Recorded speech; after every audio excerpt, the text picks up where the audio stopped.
Mais on a laissé la domination intellectuelle à l'Église catholique, qui était extrêmement puissante. Et là, ils se disent, non, il faut aussi qu'on s'occupe du spirituel et des consciences.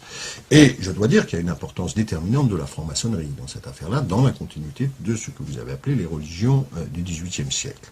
Qu'est-ce que se disent ces gens-là? Il faut que nous construisions une espèce de religion spécifique à la République qui permette, pas seulement des intellectuels, qui permette de toucher l'ensemble des enfants dans nos villages face au curé. L'instituteur doit être porteur d'un certain nombre de valeurs qui ne sont pas seulement matérielles, mais éthiques, spirituelles, etc.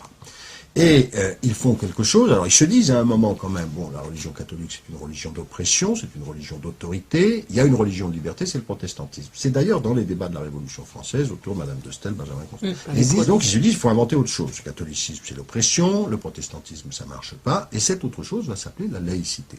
Mais une laïcité qui naît dans les loges, nourrie de toute cette histoire, va d'abord apparaître comme une religion laïque, ce terme est employé, religion contre la religion catholique. Et lorsque les républicains, fondateurs d'ailleurs de la religion laïque, vont prendre le pouvoir à travers l'école, dans le fond, ils vont, à travers les instituteurs, à travers les cours de morale laïque qui étaient publiés, à travers les programmes scolaires, eh bien, ils vont essayer de constituer non seulement une république matérielle, mais une république spirituelle.